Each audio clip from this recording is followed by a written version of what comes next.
Hello साथियों, स्वागत है आपका हमारे चैनल पर। आज हम आपके लिए लेकर आए हैं आगामी सी टेट के लिए हिंदी का बहुत ही शानदार प्रैक्टिस सेट। इस सेट के में 30 प्रश्न हैं। आप इन तीनों प्रश्नों को लगाइए और कमेंट में बताइए कि आपके इन 30 प्रश्नों में कितने प्रश्न सही गए हैं। साथियों, शुरुआत होती है गद्यांश से। सबसे पहले हम गद्यांश को ध्यानपूर्वक पढ़ेंगे, फिर इसमें से प्रश्नों के उत्तर को छांटेंगे। गद्यांश आपका इस प्रकार है। 22 दिसंबर 1939 को श्री धन सिंह नांगरकोटी का घर रिसने लगा। मल्ली ताल में दाहिनी ओर बने कुछ घर भी रिसने लगे। जाड़ों के दिनों में रिसना कम ही होता था, पर अब की पता नहीं क्यों पहाड़ी पर बने घरों में भी इस रिसाव के कारण ठंड का प्रभाव कुछ ज़्यादा ही होने लगा। संतोष की बात थी कि शाम तक पानी का जोर हल्का पड़ने लगा, पर रात को जो बर्फ़ गिरनी शुरू हुई थी तो अगले 2 दिन तक थमने का नाम ही नहीं लिया। 24 दिसंबर की शाम तक आकाश खुल गया और लोग वाइट किसमिस या श्वेत बड़ा दिन मनाने की तैयारी में जुट गए। बड़ा दिन जब आया तो सूर्यदेव के दर्शन हुए। छतों पर भी बर्फ़ खिसक कर घरों के सामने जमा हो गई थी। उसे हटाकर रास्ता साफ किया गया। पिघलती बर्फ के कारण हाड़ कांपने वाली सर्दी में भी लोगों का उत्साह कम नहीं हुआ और वे परस्पर किसमिस की शुभकामनाएं और डालियों का आदान प्रदान करने लगे। तापमान 0 से 3 डिग्री नीचे हो गया था। पानी की आपूर्ति नलों के भीतर पानी के जमने से उनके फट जाने से रुक गई थी। साथियों, यह आपका गद्यांश है, इसको ध्यानपूर्वक पढ़ लिया गया है। अब आप इनके प्रश्नों के उत्तर इसमें से निकालेंगे। पहला प्रश्न है गद्यांश का। गद्यांश में किसमिस के लिए वाइट किसमिस शब्द इसलिए आया है क्योंकि इसमें 4 विकल्प दिए गए हैं, तो इसका आपका तीसरा विकल्प बिल्कुल सही बनेगा। किसमिस के अवसर पर बहुत बर्फ पड़ी थी। श्रृंखला का अगला प्रश्न है जाड़े के दिनों में पानी का रिसना। इसका आपका दूसरा विकल्प सही होगा। इस बार ज़्यादा था। क्यों? कि गद्यांश में वर्णन किया गया है कि जाड़े के दिनों में रिसाव कम ही होता था, परंतु पता नहीं क्यों इस बार ज़्यादा था। इस कारण ठंड भी कुछ ज़्यादा थी। श्रृंखला का अगला प्रश्न है संतोष की क्या बात थी। इसका आपका चौथा विकल्प सही बनेगा। शाम को बारिश कम होने लगी थी, क्योंकि गद्यांश में वर्णन है शाम तक पानी का जोर हल्का पड़ने लगा था। इसी का मतलब होगा कि शाम को बारिश कम होने लगी। श्रृंखला का अगला प्रश्न है जाड़े के दिनों में पानी का रिसना। इसका आपका गद्यांश के अनुसार पहला विकल्प सही बनेगा 22 दिसंबर की शाम से। क्यों? कि गद्यांश में इसका वर्णन दिया गया है। श्रृंखला का अगला प्रश्न है पानी की आपूर्ति क्यों नहीं हो पाई। इसमें आपका दूसरा विकल्प सही है, क्योंकि पानी नलों में जम गया था। क्योंकि गद्यांश में इसका वर्णन किया गया है कि बर्फ़ के पड़ने से तापमान 0 से 3 डिग्री नीचे हो गया था, जिससे नलों के अंदर पानी जम गया था, जिससे पानी की आपूर्ति नहीं हो पा रही थी। श्रृंखला का अगला प्रश्न है गद्यांश के आधार पर कहा जा सकता है कि। इसका आपका तीसरा विकल्प सही बनेगा। पहाड़ों पर जीवन व्यतीत करना कठिन होता है, क्योंकि वहाँ पर जिस प्रकार से बर्फ़ पड़ रही है और उन्हें वहाँ समुचित चिकित्सा और ज़रूरत की वस्तुओं पर भरपूर उपलब्धता नहीं मिल सकती है, इसलिए पहाड़ों पर जीवन व्यतीत करना कठिन होता है। श्रृंखला का अगला प्रश्न है हाड़ कांपने वाली सर्दी से क्या आशा है। इसका आपका चौथा विकल्प सही है, हड्डी कांपने वाली सर्दी। इसमें ऐसी सर्दी होती है जो पूरे शरीर के अंदर प्रवेश करके सभी अंगों को कपा रही होती है, उसे हाड़ कांपने वाली सर्दी कहा गया है। श्रृंखला का अगला प्रश्न है उत्साह शब्द है। इसका आपका पहला विकल्प सही बनेगा।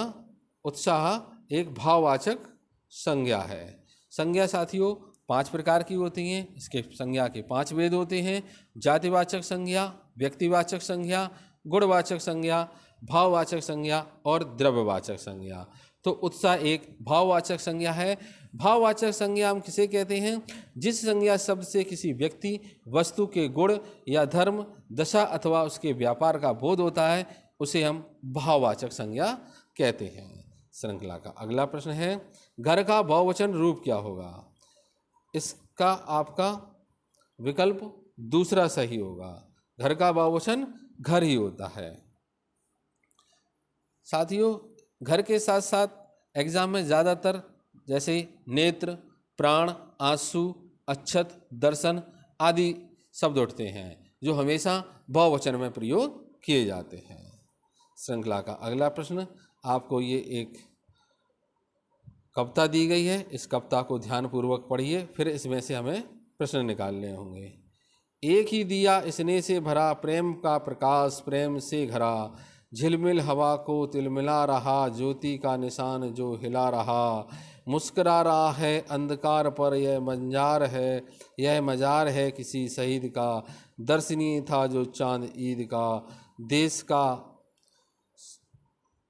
का सपूत था गुमान था, सत्य का स्वरूप नौजवान था, जो चला दिया सदा बुधार पर।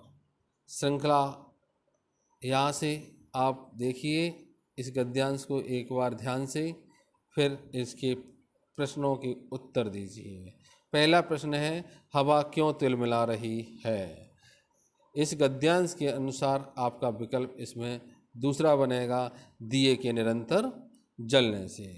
क्यों कि शहीद के मज़ार पर जो दिया की ज्योति का निशान हिल रहा है, उससे ऐसा प्रतीत हो रहा है कि दिए की झिलमिलाहट से हवा तिलमिला रही है। श्रृंखला का अगला प्रश्न है, ईद का चांद किसे कहा गया है? इन पंक्तियों के अनुसार शहीद को ईद का चांद कहा गया है। क्यों कि जो कभी ईद के चांद की तरह दर्शनीय एवं देश का सपूत था, वह पूरे देश को उस नौजवान पर गर्व था। श्रृंखला का अगला प्रश्न है, शहीद की कौन सी विशेषता बताई गई है? इसका आपका पहला विकल्प सही है, वह सच्चा इंसान था।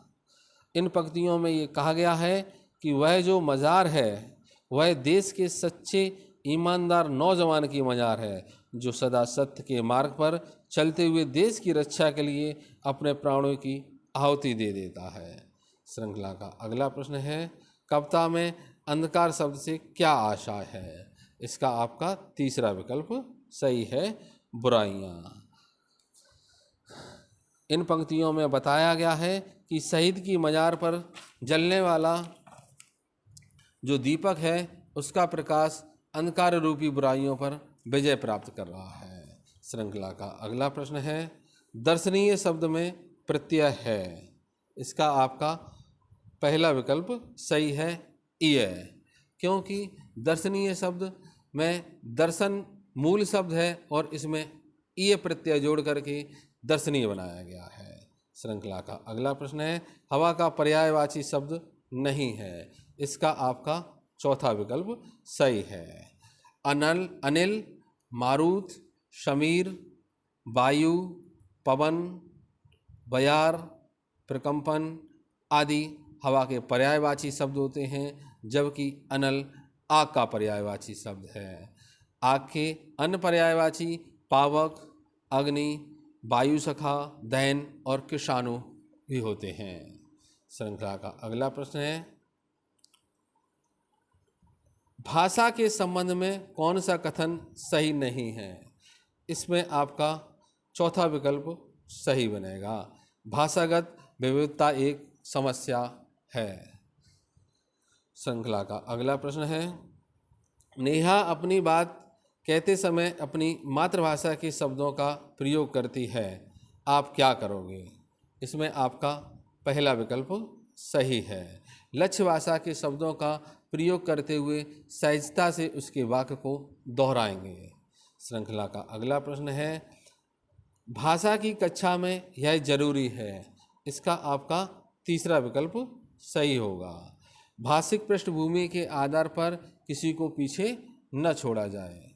क्यों कि यदि शिक्षक बच्चों को पीछे छोड़ देंगे तो वह अन्य बच्चों से पिछड़ जाएंगे और उनका भाषिक विकास पूर्ण रूप से नहीं हो पाएगा। श्रृंखला का अगला प्रश्न है, उच्च प्राथमिक स्तर पर भाषा शिक्षण का उद्देश्य क्या है? इसका आपका चौथा विकल्प सही बनेगा। भाषा की बारीकी और सौंदर्य बोध को समझने की क्षमता का विकास करना। क्यों कि जब तक बच्चे भाषा की बारीकियों को नहीं समझ सकेंगे तब तक उनमें भाषा शिक्षण का उद्देश्य पूर्ण नहीं होगा। श्रृंखला का अगला प्रश्न है, भाषा शिक्षण में पाठ्य पुस्तकों के अतिरिक्त कौन सा सबसे कम प्रभावशाली है? इन चारों विकल्पों में आपका पहला विकल्प सही बनेगा। प्रश्नों का उत्तर लिखना। श्रृंखला का अगला प्रश्न है, हर व्यक्ति को मैंने ही सच्चाई दिखाई, इस वाक्य पर चर्चा करने का उद्देश्य है। इन चारों विकल्पों में आपका चौथा विकल्प सही होगा। बच्चों को भाषा की नियमबद्ध प्रकृति की पहचान और उनका विश्लेषण करना सिखाना। श्रृंखला का अगला प्रश्न है, लेखन क्षमता का विकास करने के संदर्भ में आपके लिए सबसे अधिक महत्वपूर्ण है। इसमें आपका तीसरा विकल्प सही होगा। तीसरा विकल्प है आपका सुनी, पढ़ी और समझी हुई बातों की स्वाभाविक लिखित अभिव्यक्ति। श्रृंखला का अगला प्रश्न है, भाषा की पाठ्यपुस्तकों में हिंदीतर भाषाओं को भी जगह मिलनी चाहिए, इस कथन के संदर्भ में कौन सा तर्क काम करेगा? इसमें आपका दूसरा विकल्प सही हो जाएगा। दूसरा विकल्प है आपका इससे भाषागत विविधता को सही रूप से संबोधित किया जा सकता है। श्रृंखला का अगला प्रश्न है, पूरक पठन सामग्री का उद्देश्य है। इसमें आपका तीसरा विकल्प सही होगा। द्रुत गति से पठन की योग्यता का विकास करना। श्रृंखला का अगला प्रश्न है, हिंदी भाषा के प्रश्न पत्र में आप किस सवाल को सबसे बेहतर मानते हैं? इसका आपका चौथा विकल्प सही होगा। अगर आप बाबा भारती की जगह होते तो क्या करते? क्योंकि इससे विद्यार्थियों को अपनी अभिव्यक्ति का मौका मिलेगा जो कि भाषाई कौशल के विकास के लिए सबसे महत्वपूर्ण होगी। श्रृंखला का अगला प्रश्न है, कविता शिक्षण के संदर्भ में आप किस बिंदु को सर्वाधिक महत्व देते हैं? इसका आपका दूसरा विकल्प सही बनेगा। कविता के एक से अधिक अर्थ हो सकते हैं। श्रृंखला का अगला प्रश्न है, किसी भी भाषा पुस्तक तभी सफल मानी जाएगी, कोई भी भाषा पुस्तक तभी सफल मानी जाएगी जब, इसका आपका पहला विकल्प सही बनेगा, वह बच्चों में साहित्य की धरोहर और वर्तमान साहित्य के प्रति उत्साह बनाए। ऐसा करने से उन्हें अपनी भाषा पुस्तक को पढ़ने की रोचकता प्राप्त होगी और वह अपनी साहित्यिक धरोहर को तथा वर्तमान साहित्य के बारे में समझ सकेंगे और उसकी तुलना कर सकेंगे। श्रृंखला का अगला प्रश्न है, भाषा की कक्षा को एक समावेशी कक्षा बनाने के लिए यह आवश्यक है कि, इसका आपका तीसरा विकल्प सही बनेगा। विभिन्न प्रकार की दृश्य श्रव्य सामग्री का उपयोग किया जाए। क्यों कि यह एक समावेशी कक्षा में जहां विद्यार्थी मौजूद होते हैं, यदि उन्हें वहां दृश्य और श्रव्य सामग्री का प्रयोग किया जाए तो बच्चों का ध्यान केंद्रित हो जाता है और इसके द्वारा उनका ज्ञान लंबे समय तक उनमें विद्यमान रहता है। श्रृंखला का अगला प्रश्न है, अंतःवाक्य की संकल्पना किससे संबंधित है? इसका आपका दूसरा विकल्प सही है, वाइगोत्स्की। श्रृंखला का अगला प्रश्न है, भाषा और चिंतन में संबंध होता है, यह कथन है। भाषा और चिंतन में संबंध होता है, यह बात बिल्कुल सही है, तो इसका आपका पहला विकल्प सही है, यह पूर्णतः सही है। क्योंकि भाषा चिंतन करने की वस्तु है। भाषा को हम जितना अधिक प्रयोग करेंगे उतना ही उसकी वस्तुनिष्ठता प्रमाणित होगी और वह चिंतन के द्वारा ही संभव है। इसलिए हम यह कह सकते हैं कि भाषा और चिंतन में संबंध होता है। साथियों, आज का आपका प्रैक्टिस सेट यहीं समाप्त होता है। कमेंट में हमें बताइए कि आपके इसमें से कितने प्रश्न सही जाते हैं। धन्यवाद।